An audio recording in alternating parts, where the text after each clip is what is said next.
그 세상 사람들은 자꾸 웃으면 뭐가 온다고 그럽니까? 복이 온다고 그래요. 근데 교회 가면 웃을 일이 참 많은데도 잘 안 웃으려고 이렇게 굉장히 점잔을 빼고, 그리고 굉장히 이렇게 엄숙해지려고 노력을 하는 그런 분들이 계시더라고요. 요즘은 젊은 사람이 대세인데 젊지 않는 것은 복이 아니거든요. 어디 가든지 젊지 않으면 늙었다는 소리인데 늙으면 대접 못 받아요. 그러니까 아무리 나이를 먹어도 젊게 살아야 돼요. 그러니까 여러분, 점잔을 빼는 것은 늙었다는 것이고 젊게 사는 것은 굉장히 복받았다는 거예요. 저도 이렇게 거울로 제 머리를 보니까 속에 새치가 많이 나오는데, 아니 내가 왜 벌써 머리가 이렇게 됐나 하고 보니까 내년이면 제가 한갑이더라고요. 그래서 야, 벌써 한갑이네. 그러면 우리 교회 50주년에 내가 한갑잔치 하는 거야. 이 생각이 드는 거예요. 아니 제가 벌써 한갑이 됐어요. 글쎄 한 것도 없는데. 그러니까 새치가 이렇게 많이 생길 수밖에. 그래서 제가 생각하기를, 야, 이제 살 날도 많지 않았으니까 웃으면서 살아야 되겠다. 그래서 오늘은 예배 시간에 먼저 일단 웃어보고 예배를 드려야 되겠다, 이 생각을 했어요. 여러분 옆에 사람을 한번 보세요. 그리고 보면서 같이 웃겠어요. 아이고 얼마나 웃기게 생겼습니까? 같이 보고 웃어요.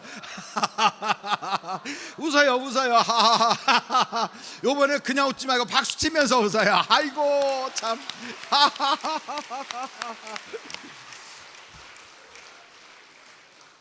진짜 웃기네요. 근데 여러분, 웃어야 된대요 자꾸. 그러니까 아파도 웃고요, 슬퍼도 웃고요. 그러니까 나는 웃으며 살리라 이렇게 생각하면 막 복이 온대요. 그러니까 굉장히 막 힘들어도 막 웃는 거예요. 차 타고 운전하고 가다가도 손뼉 치면서 웃고, 핸들 놓는다고 옆으로 넘어지진 않잖아요 차가. 그러니까 그때 혹시나 여러분 빨간불 딱 들어와서 딱 섰을 때는 파킹에다 탁 놓고 막 박수치고, 아이고 나 되게 웃기네 하하하하 웃고, 그 다음에 또 다시 탁 드라이브 해놓고 또 가고, 그리고 지나가는 사람 보고 아이고 저렇게 사람이 웃기게 생겨서 어쩌면 콧구멍이 저렇게 생겼을까, 그리고 막 웃고. 그러면요 여러분, 암병도 싹 사라지고 슬펐던 일도 싹 달아나고 우울증도 없어지고 사람이요 굉장히 괜찮아진대요. 그리고 루마티스 관절염도 없어지고, 머리가 띵 해갖고 한쪽에 막 이렇게 편두통 이런 것도 없어지고, 잠 못 자가지고 막 수면제 먹어야 되고 이런 것도 다 없어진대요. 그러니까 오늘 웃으면 오늘 저녁부터 단잠 주무시고 꿈도 맛있는 꿈, 좋은 꿈만 꾸고, 어떤 사람은 꿈이 막 도망 다니고 막 여기저기 가다 이상한 거 보고 막 이런 꿈 꾸는 사람이 있는데 꿈도 좋고 막, 그리고 단잠을 자고 나면 개운해지고, 그렇게 될 거예요. 우리 하나님은 우리 보고 웃으며 살라고 그랬다고요. 그러니까 기쁨이 충만하다는 거예요. 여러분, 하나님의 복음이 들어가면 그 성에 큰 기쁨이 있더라 그랬어요. 큰 기쁨이 있는데 이렇게 기쁩니까? 큰 기쁨이 있더라 이러진 않거든요. 하하하하 얼마나 신나게 웃어요. 어떤 사람 웃는 게 비열하게 웃는 사람이 있어요. 이러고 비겁함에 아주 극치를 달리는 그런 비굴함의 웃음을 갖지 말고 한번 옆에 사람을 딱 보세요. 옆에 사람 다시 한번 봅니다. 둘씩 짝을 봐요. 둘씩 보고 짝을 보고, 첫째는 그의 눈을 보면서 웃기게 생겨서, 어떻게 눈이 저렇게 생겼을까? 그 다음에 코를 보고, 그 다음에 입을 보고, 웃는 모습을 보고 웃겠어요. 하하하 웃어요. 아이고 참 웃기게 생겼네. 아이고.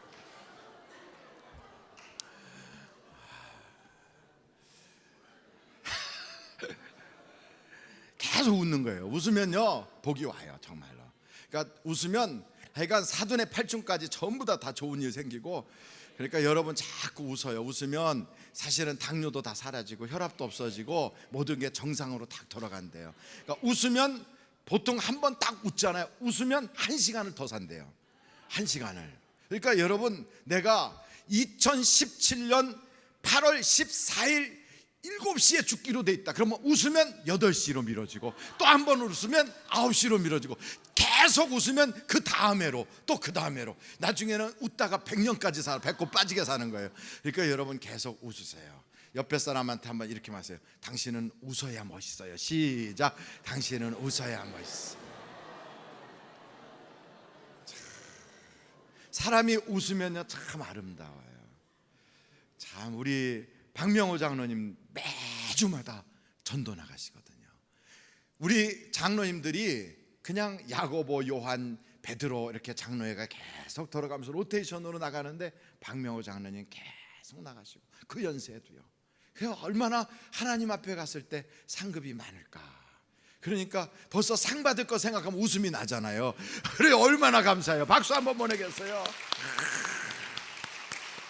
감사한 일이죠.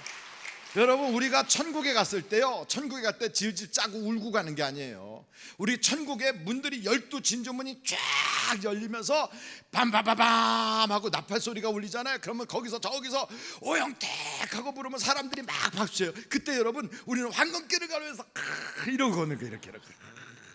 여러분, 우리나라에 옛날에 미국 케네디 대통령 막 이런 분 왔을 때 서울시 시청 앞에 막 퍼레이드 쫙 퍼레이드 이렇게 하잖아요. 그럼 막 위에서 색종이 같은 게 막 떨어져요. 그럴 때 그냥 갑니까?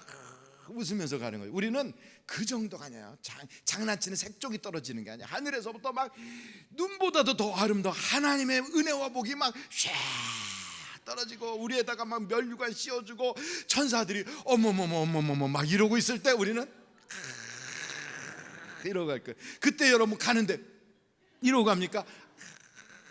연습 한번 하겠어요. 흔드는 거. 제가 왜 이 짓을 지금 하고 있느냐? 이유가 있어요. 식사에 식곤증이 지금 일어나기 직전이라 한번 흔들어요. 다 같이 흔들어. 이거 할렐루야. 예. 여러분, 하늘비전교회가 왜 이렇게 이름부터 거창하냐면 우리는 다 천국 갔을 때 그냥 해같이 빛나고 별같이 빛나는 그런 인물들이 인재들이 막 쏟아져 나오는 명문교회이기 때문에 하나님이, 그래서 우리가 벌써 긍지가 있잖아요. 대한민국에 수만의 교회가 있다 할지라도 그 많은 교회 중에 하늘나라의 인재를 가장 많이 배출한 교회, 그러면 하늘비전교회. 그런다고. 그때 가서 우리 출신 교회들 전부 다 모임 가질 때 하늘비전교회 모여라 그럼 우리가 쫙 모이는데 그때 몇 분은 빨개 벗고 나타나고 막 이러면 동창회가 이상해지는 거예요. 여러분, 그때 우리 천국 동창회에서 멋있는 모습으로 다 만날 수 있도록 이 땅에서부터 벌써 어깨를 딱 펴고, 오늘 특별히 헌신 예배니까 우리가 이 말씀을 통하여 새로운 각오를 가질 수 있기를 간절히 바랍니다. 에베소서 오늘 3장의 말씀을 가지고 나누게 되는데, 에베소서 3장의 이 말씀을 보면 첫째, 내가 누군가 이걸 알자는 거예요. 내가 누군가. 한번 따라해 보세요. 내가 누군가. 여러분, 우리는 누구냐? 우리가 누군가 보면 우리는 죄인이라는 거예요. 우리는 사실은 알고 보면 하나님과는 전혀 상관이 없는 사람들이다 이거예요.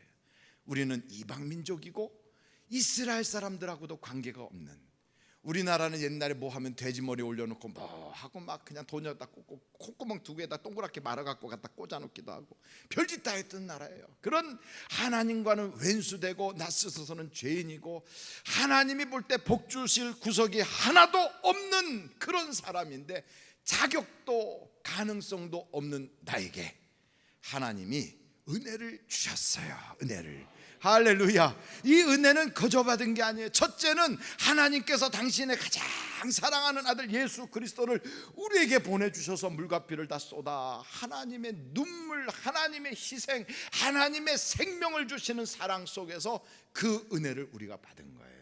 거기다가 그 하나님의 사랑, 그 은혜를 그냥 갑자기 뚝 떨어진 게 아니라 수많은 사도들과 수많은 전도자들과 수많은 선교사들이 그 복음을 들고 이 조선 땅 대한민국까지 그 복음을 가져와서 우리나라에 와서 얼마나 많은 사람들이 순교하고 어려움을 당했는지 몰라요. 그리고 그 복음이 지금까지 쭉 전달돼서 이렇게 형편없는 죄인 중에 괴수 같은 나를 하나님이 택하여 은혜를 주셨다는 거지요. 그래서 여러분, 에베소서 3장 한번 8절 말씀 한번 보실까요? 8절.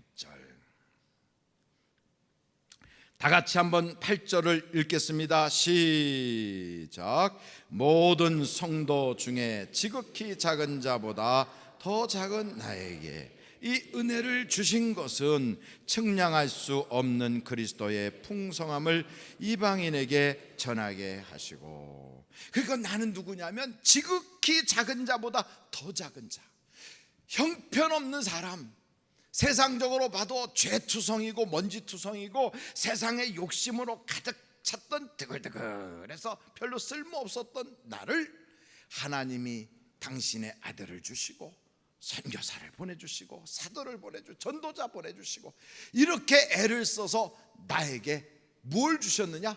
은혜를 주셨다고요. 그러니 나는 누구냐 하고 물으면 나는 은혜 받은 자다. 저는 우리 모든 성도들이 자신이 은혜 받은 자인 것을 자각하기를 간절히 바랍니다. 우리가 자격이 있어서 예배드리는 게 아니고요, 우리가 공로가 있어서 교인 된 게 아니고, 남들보다 성경 지식이 무궁무진하게 많아서 예수 믿는 게 아니에요. 우리는 은혜 받은 자예요. 은혜 받은. 그래서 교회 가서 이렇게 보면 교회 다닌다고 사람이 유난히도 특별하게 괜찮은 사람 아니에요.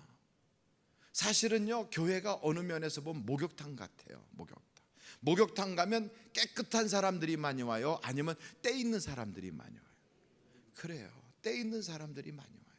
그것처럼 교회 가면 뭔가 부족하고 뭔가 하나님의 은혜로 씻김 받아야 되고 이런 사람들이 많이 모여요. 그러니까 여러분, 사람들이, 모르는 사람들은 교회에 대해서 아이고 뭐 교회 다니는 사람이 저러냐고 그렇게 말할 게 아니고 꼭 이거와 같아요. 아니 왜 목욕탕 가는 사람이 저렇게 때가 많아? 당연히 때가 많으니까 목욕탕 가는 거예요. 우리는 부족한 게 너무 많아요. 그래서 그 부족한 것 때문에 우리는 예수님의 은혜가 필요한 거예요. 그래서 우리는 하나님의 사랑이 필요한 거예요. 그래, 교회에 오는 사람들 가만히 이렇게 돌아보세요.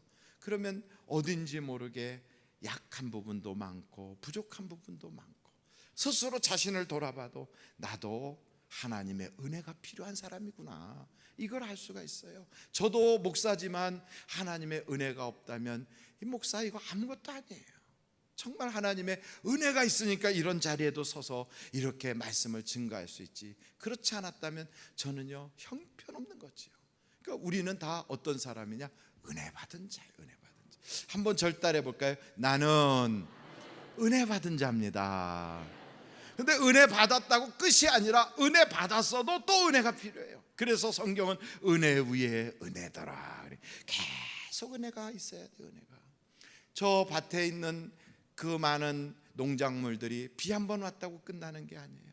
비가 와도 또 와야 되고, 또 비만 오면 안 돼. 햇볕도 내리쬐야 되고, 이게 골고루 받아야지. 그 가만히 보면 농사꾼은 거기다가 모를 심고 다 심었지만 농사꾼이 할 수 있는 건 거기서 잡초 뽑아주고 물 논에 잘 대주고 하는 거지만, 실제로 물도 하나님이 공급하는 것이고 햇볕도 하나님이 공급하는 거예요. 노력은 농사꾼이 많이 하지만 알고 보면 가장 결정적인 건 하나님이 주셔야 되더라. 내가 인생을 살아가는데 나도 나름대로 인생에 성공하려고 세상에서 나름대로 그런 대로 살아보려고 몸부림은 치지만 가장 결정적인 건 하나님이 주셔야 돼요. 생명도 하나님이 주셔야 돼요. 하루하루 살아가는 것도 하나님이 주셔야 돼요. 그러니까 여러분, 우리가 아침에 눈을 딱 뜨면 수많은 사람들이 세상을 떠났는데 나는 오늘 또 살게 하셨구나, 얼마나 좋아요. 이 하루는 새털같이 많은 날들 중에 하루가 아니에요. 이 하루는요, 어저께 세상 떠난 사람들이 그렇게 살고 싶어하는 바로 그 하루예요. 다시 말하면 이 하루를 못 사는 사람들이 얼마나 많은지 몰라요. 그런데도 하나님이 나에게 이 하루를 또 주셨어. 은혜예요. 이 하루는 이 세상 어떤 인류, 어떤 특별한 사람도 먼저 살아본 적이 없는, 최초로 살아보는 2015년 8월 30일, 바로 그 날이에요. 이 날은 누구도 살아본 적이 없어요. 다 같이 처음 경험하는 하루예요. 이걸 우리에게 그냥 주셨어요.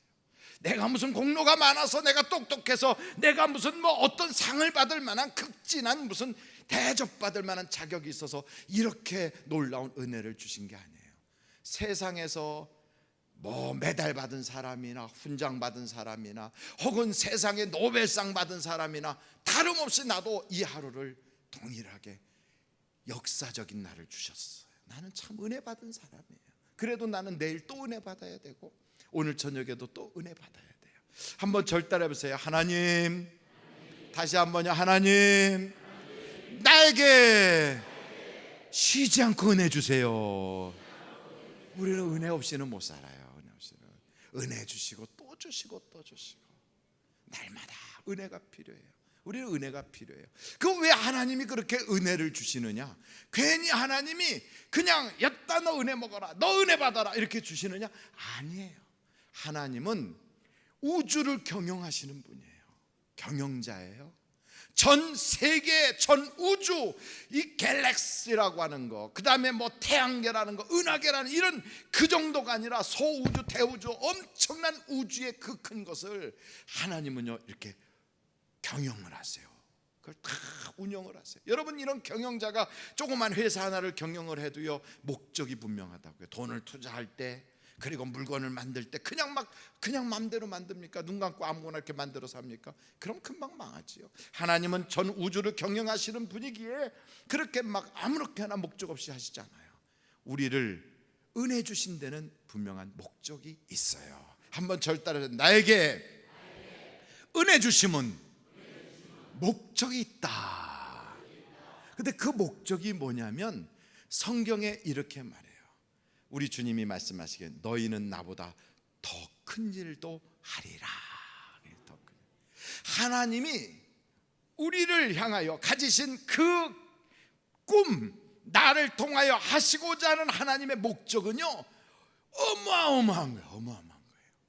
나는 배운 게 별로 없는데 날 통하여 엘리트들을 바꿔놓고, 나는 가진 것도 없는데 날 통하여 재벌을 바꿔놓고, 나는 이 땅에서 다른 사람 앞에 내놓을 만한 어떤 공로도 없는데 나로 하여금 미련하고 우매한 자로 하여금 지혜롭다고 하는 사람들에게 하나님의 영광을 나타내게 하려고 하나님 나를 택해 주셨어. 이걸 아십니까?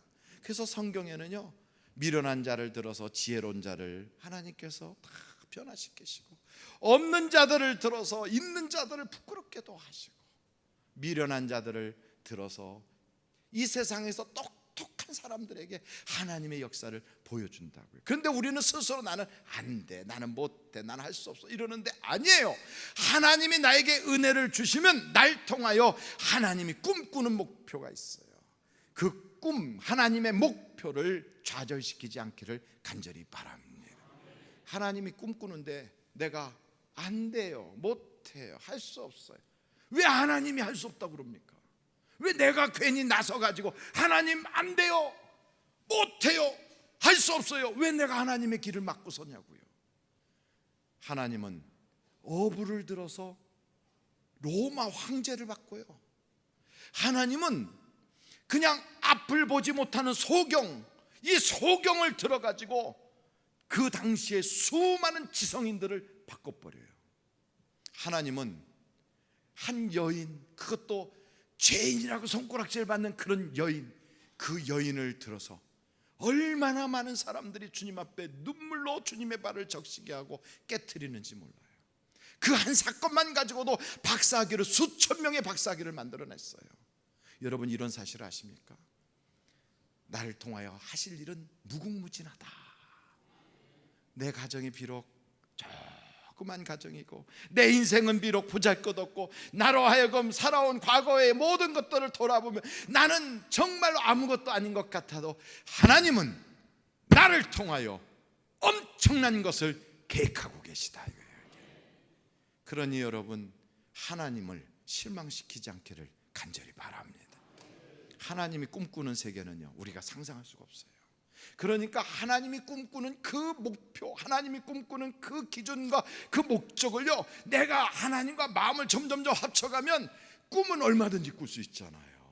비전은 얼마든지 가질 수 있잖아요. 꿈꾸는데 세금 냅니까? 비전 갖는데 여러분 거기에는 무슨 이력서가 필요합니까? 학력이 필요합니까? 뭐가 필요합니까? 없어요. 학력, 이력서 다 필요 없어요. 면접 시험 보는 것도 아니에요. 다만 하나님이 날 향하여 가지고 계시는 기대치와 하나님이 날 통하여 이루고자 하는 목적이 엄청나다는 걸 알고, 주여 나는 부족하나 하나님이 잡으시면 할 수 있나이다 하는 믿음만을 하나님은 요구하고 있다고요. 믿음을 가지라는데 왜 내가 자꾸만 자격지심을 갖고 안 된다고 그러고, 무슨 회사에 이력서 내듯이 하나님께 나는 이게 부족해, 저게 안 돼, 왜 이런 소리 하고 있습니까? 이게 무슨 회사입니까? 하나님은 전지전능하신 분인데, 하나님은요 막대기 하나 가지고도 홍해를 그냥 갈라버려요. 그 막대기가 이력서 낸 적 있습니까? 하나님 앞에? 그 하나님 앞에 막대기가 아이고 주님 안 돼요, 이거 저는요 강을 갈라본 적도 없고 바다는 얼음 봐도 없어요. 아이고 이 막대기 가지고 무슨 반석을 친다고, 반석을 치다가 막대기 부러지지 여기서 무슨 물이 나오겠어요? 전 물 낸 적이 없어요. 막대기는 그런 얘기 할 필요 없어요. 일은 하나님이 하시는 거고, 막대기는 하나님의 손에 붙잡히 믿기만 하면 되는 거예요. 나는 하나님이 붙잡아 주시기만 하면 되는 거예요. 그러니까 대한민국의 세계적인 목회자가 됐다고 말하는 사람들 가만히 보세요. 학위가 있었는가? 아니면 그분이 뭔가 대단하게 똑똑한가? 아니면 집안이 굉장한 명문 집안인가? 아니면 그 사람이 전부터 자손 대대로 내려오는 그런 믿음의 집안인가? 아니에요. 전혀 그렇지 않아요. 어느 면에서 보면 남들도 거들떠도 안 보는 결핵환자, 학교는 중졸이 다인 사람, 뭐 이런 사람 딱 붙잡고 하나님이 쓰겠다 그러면 세계적 인물을 그냥 만들어 버리는 거예요. 하나님이. 어떤 무당은 무당을 해가지고 돈을 좀 많이 벌었는데 그 무당이 글쎄 하나님을 알게 됐어요. 그래가지고 하나님을 알고 나니까 너무 감사해서 무당으로 벌었던 돈을 몽땅 탁 털어갖고 하나님께 헌금을 해버렸네. 흥분 상태에서 헌금했다고 생각했는데 다 헌금을 하고 났으니 어떻게 가서 돌려달라고도 할 수 없고, 그 먹고 살 길이 막막하잖아요. 그래서 그 다음부터는 교회 가서 사찰 집사가 돼갖고 교회 청소도 하고 그냥 교회에서 자는 거예요, 애 데리고. 근데 그 모습을 지나가던 선교사가 봤어요. 야, 이 무당이지만 점쟁이고 그런 사람이지만 하나님 믿고 변화받아서 아낌없이 하나님께 다 드렸구나. 당신 아들 내가 교육시킬게. 그래가지고 그 선교사가 그 아들 데리고 그래서 미국으로 가고 공부시켜갖고 한국에 왔어요. 그랬더니 그가 누가 됐느냐? 연세대학교 총장이 됐어요, 그 무당 아들이. 그리고 그 사람은 사실은 무당이 되기 전에 머슴부터 했는데, 그게 누구냐고요? 백 무슨 총장이라고 하는 사람이에요. 우리나라 문교부 장관도 했어요. 여러분, 하나님은 내 집안이 어떻다, 뭐 내가 어떻다 이걸 쓰는 게 아니라 하나님이 붙잡으면 쓸 수 있다 이 말이에요. 그런데 왜 자꾸 내가 하나님을 제한합니까? 왜 내가 하나님을 유따만하게 만들어요? 왜 자꾸 하나님을 내 자꾸만 그릇 안에다 집어넣으려고 그래요? 그러지 마세요. 하나님은 날 향하여 너 그릇을 넓혀라. 할렐루야. 내 마음을 넓혀라. 너의 모든 지경을 넓혀라. 내 생각을 넓혀라. 넓히면 넓힐수록 하나님은 마구 담아주시는 거예요. 마구. 내가 요만하면 요만큼밖에 안 담겨요. 이만하면 이만큼 담아지는 거예요. 그래서 여러분, 내가 지금 늙었다고, 아이고 성경에 보니까 늙은 사람만 골라 썼더라고. 80대야지 쓰고 뭐. 그러니까 아직 80이 안 된 사람들은 아, 내가 80대부터 쓰임받을 모양이다 이렇게 생각해도 돼요. 지금은 뭐 할 때다, 지금은 준비할 때다. 괜찮아요. 모세가 그때 쓰임받았어요. 아브라함은 75세에 부름받았어요. 그러니까 성경을 보니까 나이 때문에 제한 두지 마라, 배운 것 때문에 제한 두지 마라, 물질 가지고 제한 두지 마라, 너 건강 때문에 제한 두지 마라, 여자라고 제한 두지 마라. 성경 끊임없이 얘기해요. 그러니까 여러분, 나 자신의 조그만 그 뭡니까 이렇게 간장 그릇만한 고기에다가 맞추지 말고 하나님에다가 여러분을 얹어 놓으세요. 얹어놨어요. 할렐루야. 그런데 이렇게 하려고 보니까 우리에게는 몇 가지 하나님께서 주시는 그 은혜를 받지 못하게 막고 있는 것들이 있어요. 그게 뭐냐, 내 과거의 어떤 것들. 그게 뭐냐면 트라우마라고 하는 게 뭐고 저쩌고 있더라고요. 이런 거 거기에 여러분 실망할 거 없어요. 내 과거가 아무리 힘들고 뭐 내가 무슨 뭐 집안이 뭐 막 깨지고 내 어머니가 어떻고 뭐 이런 거 있어도요, 성경에 보니까 다윗도 그런 사람이더라고요. 그리고 또 보면 그런 아픔이 있고 뭐 형제간에 뭐 별로 안 좋고 배다른 형제가 있고 집안이 복잡해요. 그 집안이 야곱 집안이더라고요. 상처가, 과거의 상처가 오늘의 나를 절대로 지배할 수 있다 없다? 없다. 어떤 사람은 상처가 많아서 부모가 너무 폭력적이라, 우리 집안은 아버지가 술꾼이라, 내 집안에는 옛날에 아주 안 좋은 많은 문제들이 많아서 그렇다고 뭐 어떻다고요? 그럼 다 망가져야 돼요? 아니에요. 그런 사람이 있음에도 불구하고 어떤 사람은 삐딱선 타고 잘못된 길 간 사람도 있지만 어떤 사람은 그것을 자기에게 양약으로 삼아서 하나님께 영광 돌리는 그릇된 사람도 있어요. 그러니까 트라우마다, 상처다 뭐 이렇게 얘기하는 거 그거 속지 마세요. 성경을 한번 여러분 보십시오. 저 창세기예요. 창세기 45장입니다.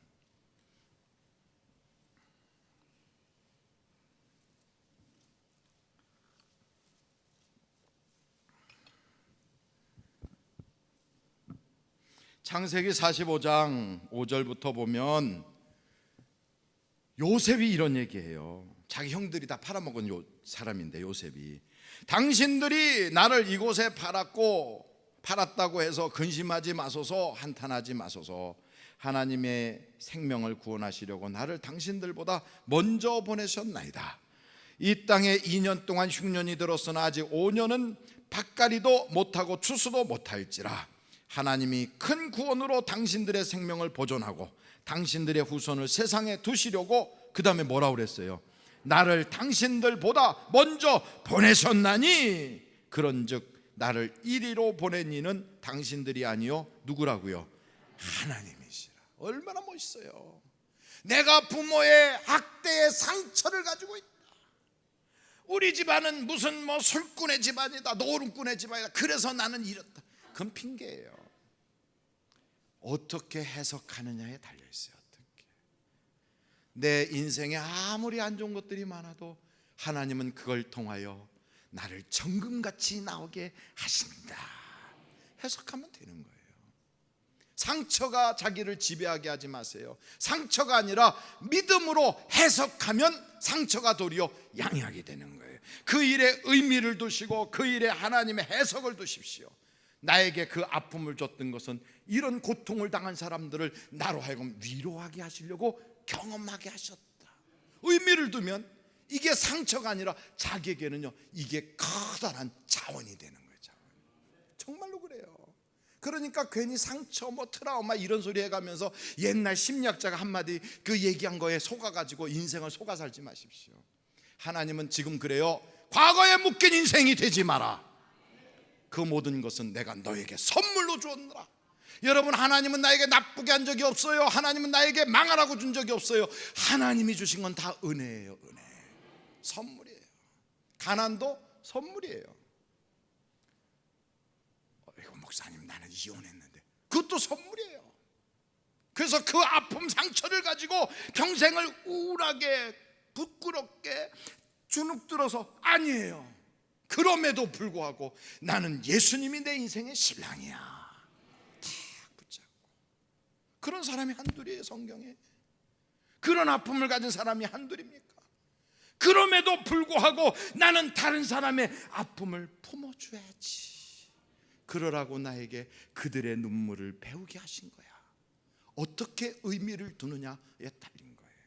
의미를 두시면 그것이 내게 양약이 되는 거예요. 어떤 분은 그래, 목사님, 나는 상처 같은 건 없는데 내 속에는요 막 끓어오르는 분노 같은 게 있어요. 분노 같은 게. 여기서 성깔이 좀 있거든요. 확 해버려요.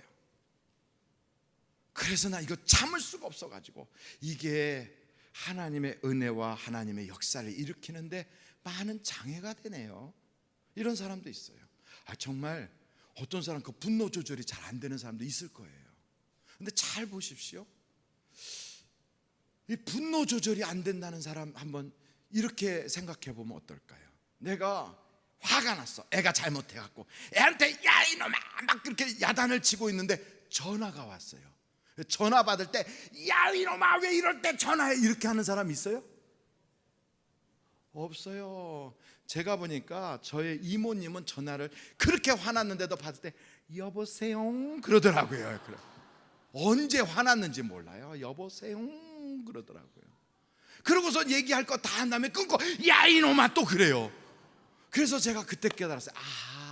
이 분노라는 것도 마치 서랍 속에다 쏙 집어넣었다 필요할 때 꺼냈다가 또 다시 쏙 집어넣었다, 이렇게 관리할 수 있는 거구나. 그런데 이 분노를 왜 표출하느냐? 이유가 있어요.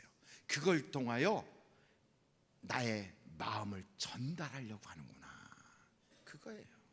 아이 목사님 그게 어디 그래요? 내가 이렇게 앉아있을 때 누가 지나가다가 나한테 뜨거운 물 확 붓거나 혹은 이렇게 커피 같은 걸 누가 툭 쏟아가지고 옷 다 망가지고 막 뒤고 그러면 나도 모르게 확 나는데 이런 것도 뭐 분노가 넣다 뺐다 이런 거예요? 이런 생각할 수 있어요. 그런데도요, 그런 순간에도 내가 에이 여보셔 왜 이래 이렇게 말하는 것은 내가 지금 당신 때문에 이런 피해를 봤으니까 당신 내 말 들어 하는 그런 의사 표현으로 내 속에 있는 감정을 전달하기 위해서 분노라는 것을 사용하는 거예요, 알고 보면. 그래서 그 순간에도요, 욱 하는 게 아니라 딱 하면서 예, 저는 괜찮습니다만 혹시 교회 다니시는지. 그 얼마나 민망하겠어요, 그 사람. 예, 저는 절가는 다니는데 교회는 그러세요. 저는 이렇게 좀 뜨거워서 이 속이 좀 뒤었거든요. 병원에 가야 될 것 같지만 교회를 나오신다 그러면 제가 이거 그냥 알아서 다 할 텐데. 얼마든지 목적을 통하여 바꿀 수도 있어요. 조절할 수 있어요. 성경에 보면요, 예수님 증거하다가 오지게 매 맞은 사람들 많아요. 사도 바울과 실라가 예수 증거하다가 빌립보에서 엄청 얻어맞았어요. 여러분, 병 고쳐줬어요. 안진뱅이 일으키게 했어요.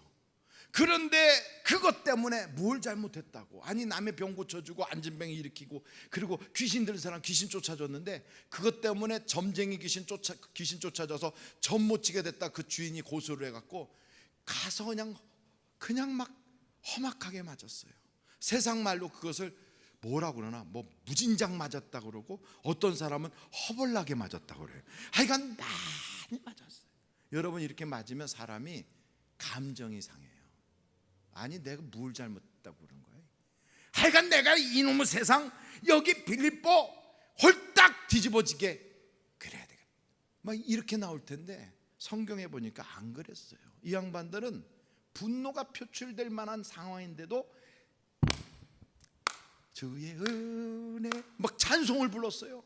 왜 그랬나 보니까 이걸 그렇게 해석한 거예요. 야, 내가 이렇게 고난받은 것은 옛날에 있는 선지자들도 하나님 때문에 핍박당했는데 나도 예수님 때문에 핍박당했다.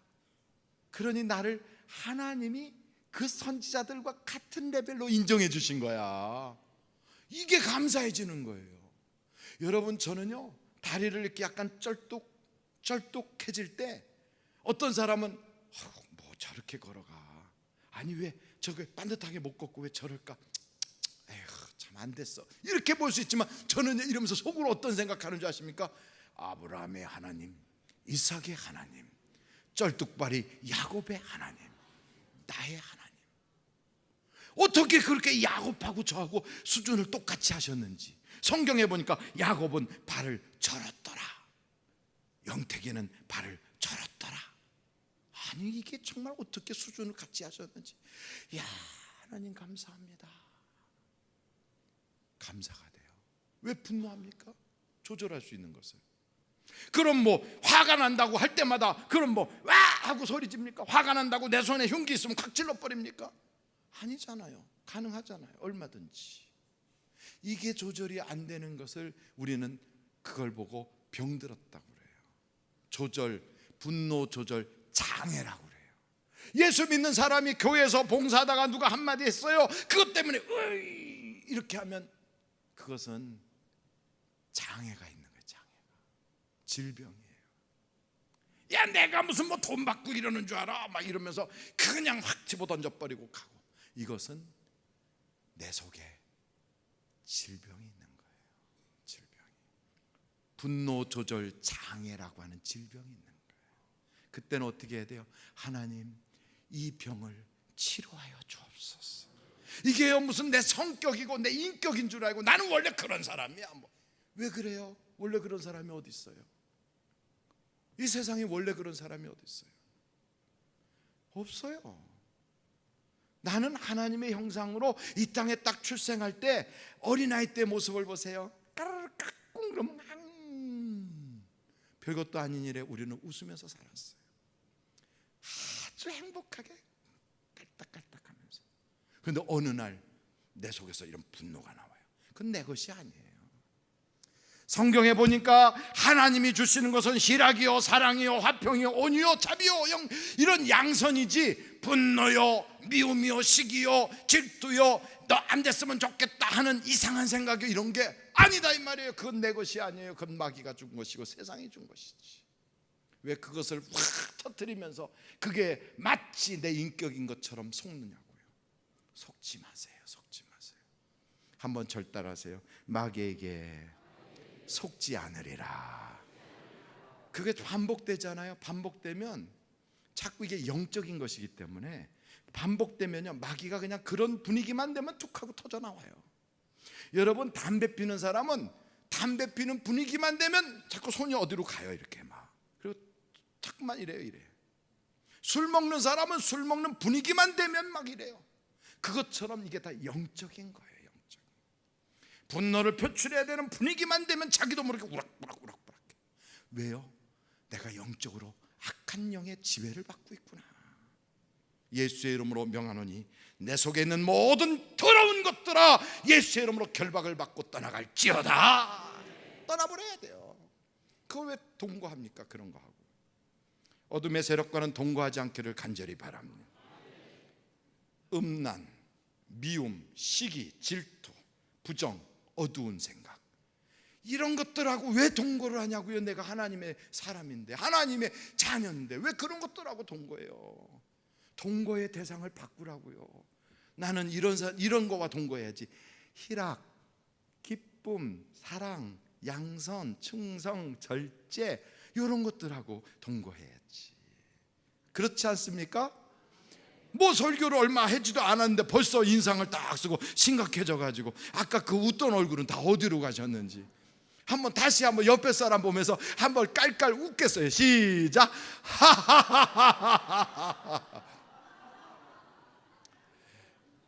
요번에는 간신 웃음을 웃도록 하겠어요. 간신은 어떻게 오냐면 히히히히 이렇게 다 같이 시작. 히히히히. 이런 것은요, 돈 드는 것도 아니고, 이런 것은 노력이 필요한 것도 아니고요, 이건 뭐 다른 게 필요 없어요. 그런데 이런 거 하자 그러면 아주 이렇게 막, 왜 교회에서 이런 걸 해야 됩니까? 막 이런 얼굴 표정으로. 교회니까 이런 걸 하는 거예요. 교회니까. 왜냐하면 장례식 가서 이런 짓은 못 하잖아요. 그렇죠. 교회니까 하는 거예요. 교회는 잔치집 같아야 되니까. 그리고 교회 다니는 사람은 어린아이 같아야 되니까. 어린아이 같은 사람이야 천국에 간다니까. 우리는 천국 가기 위해서 우리는 이렇게 유치한 짓을 하는 거예요. 한번 여러분, 요번에는 남자들은 여자 웃음, 여자들은 남자 웃음을 웃겠어요. 다 같이 여자들은 하하하 이러고 남자들은 호호호 이렇게 하겠어요. 다 같이 웃겠어요. 시작. 얼마나 재밌어요. 세상 사람들은 뭐라고 얘기하냐면 저것들은 술도 안 먹고 웃기게 놀아. 세상 사람들은요, 술을 먹어야 이렇게 노는 줄 알아요. 근데 예수 믿는 사람은 그런 거 하나도 없이 과자만 가지고도 놀아. 과자를 안 먹어도 놀 수 있어요. 왜요? 우리 속에는 행복의 영이시고 기쁨의 영이시고 희락의 영이신 성령님이 계시단 말이에요. 에덴이 뭡니까? 극한 기쁨의 에덴이에요. 우리가 그걸 빼앗겼어요. 하나님이 주시는 극한 기쁨, 아주 너무나도 넘칠 것 같은 그 기쁨의 장소를, 그 기쁨의 삶을 빼앗긴 거예요. 그게 에덴을 빼앗긴 거예요. 여러분, 인생 살다 보면 에덴을 빼앗겼어요. 에덴을. 어렸을 때는 부모가 우리 아이들을 자랄 때요, 막 감동과 감탄과 그 막 축복 속에 자라거든요. 애들이 기기만 해도 아이고 막 이래요. 그리고 일어나면 막 기절을 할 것 같아요. 막 거기다가 엄마 아빠만 부르면요, 세상에 세종대왕님 나오신 것 같이 막 그래요. 그런 감동과 감격을 받으면서 살았어요. 근데 어느 순간인가 갑자기 비교당하고, 어느 순간인가 줄서기를 하게 하고, 어느 순간인가 세상에 나갔더니 나보고 너는 열등하다고 그러고, 형편없는 놈이라고 그러고 쓰레기라고 그러고. 나는 원래 그런 자가 아니었는데, 나는 이 세상에 태어날 때부터 박수를 받았는데, 나는 이 땅에 딱 왔을 때 어머니와 아버지의 그 웃음 속에서 내가 자라기 시작했는데 내가 왜 이렇게 됐을까? 주눅들 거 없어요. 그거는 세상의 영이 여러분들을 그렇게 만드는 거예요. 이 세상의 영, 어둠의 영, 세상 주관자들의 그 생각과 행동을 과감하게 예수의 이름으로 물리쳐버리세요.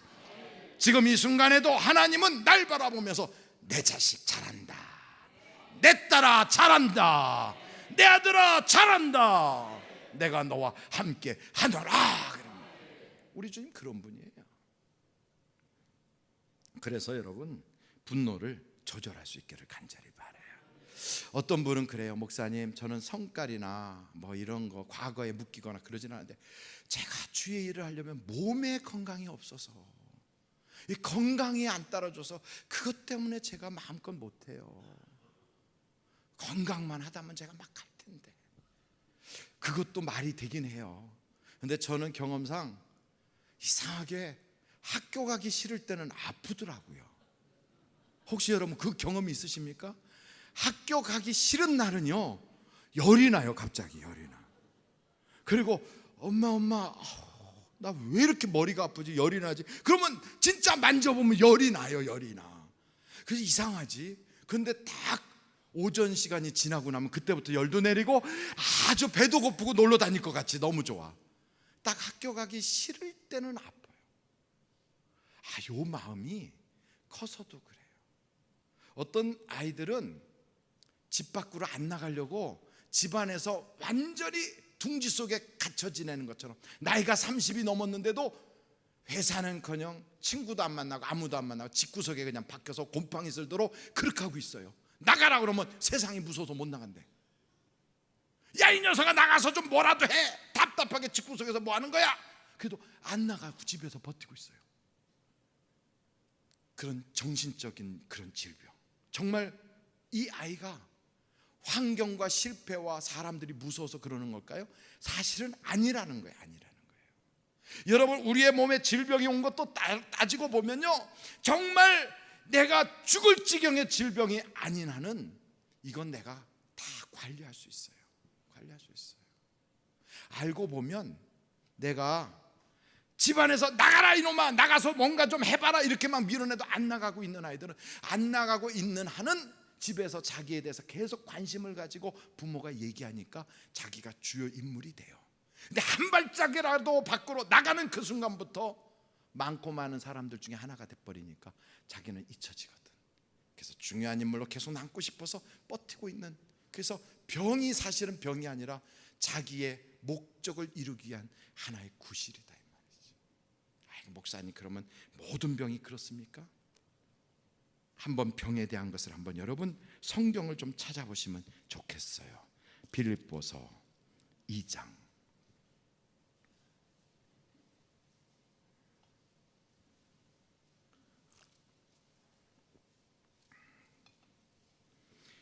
25절.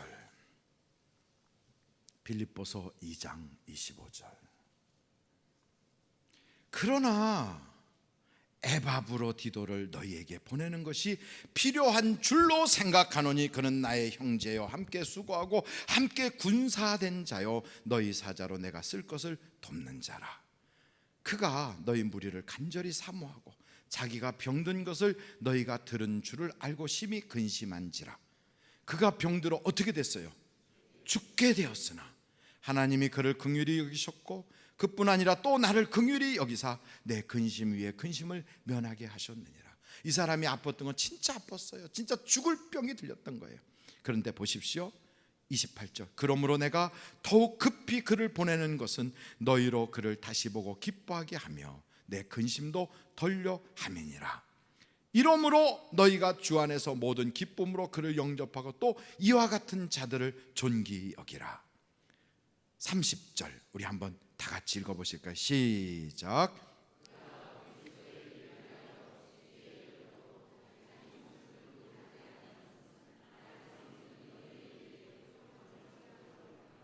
보십시오, 그가 그리스도의 일을 위하여 죽기에 이르러도, 그가 그가 병이 들어서 죽을 지경이 됐는데도 자기 목숨을 돌보지 아니하고 계속하여 섬김, 봉사, 주를 위한 일을 하는 거예요.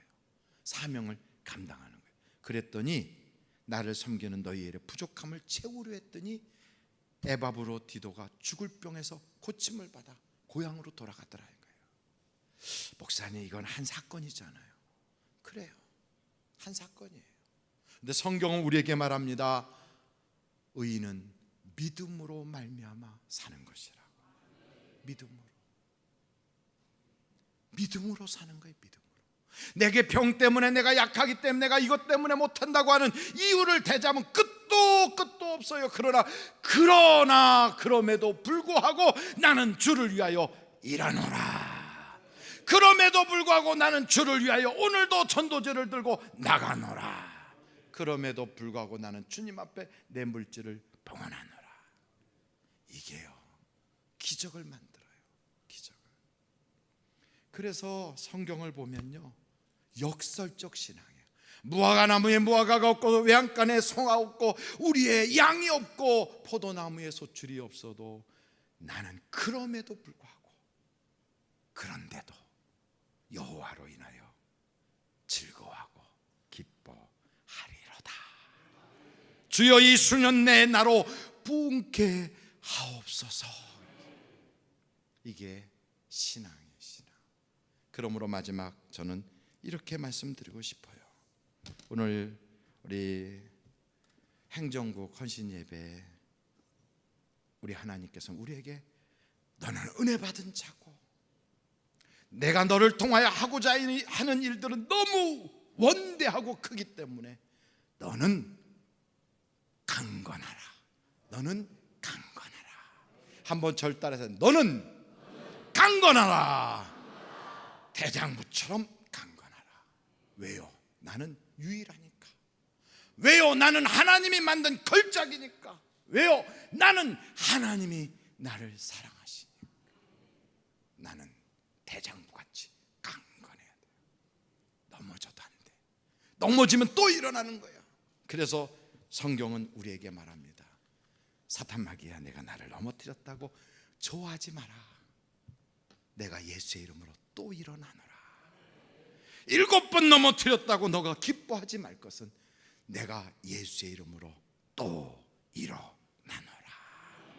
우리는 오뚜기예요, 오뚜기.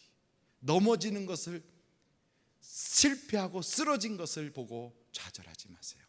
또 일어나고 있다면 그는 예수님과 함께하는 거예요. 더 위대한 일을 해요. 저는 여러분들이 이 말씀처럼 나는 은혜 받은 자고 나는 하나님이 날 통하여 꿈꾸는 것이 너무 크고 그래서 나는 절대로 좌절할 수도 포기할 수도 없는, 나는 강건해야 된다, 이 마음을 가지고 세상을 정복하는 여러분 되시기를 주님의 이름으로 축원합니다.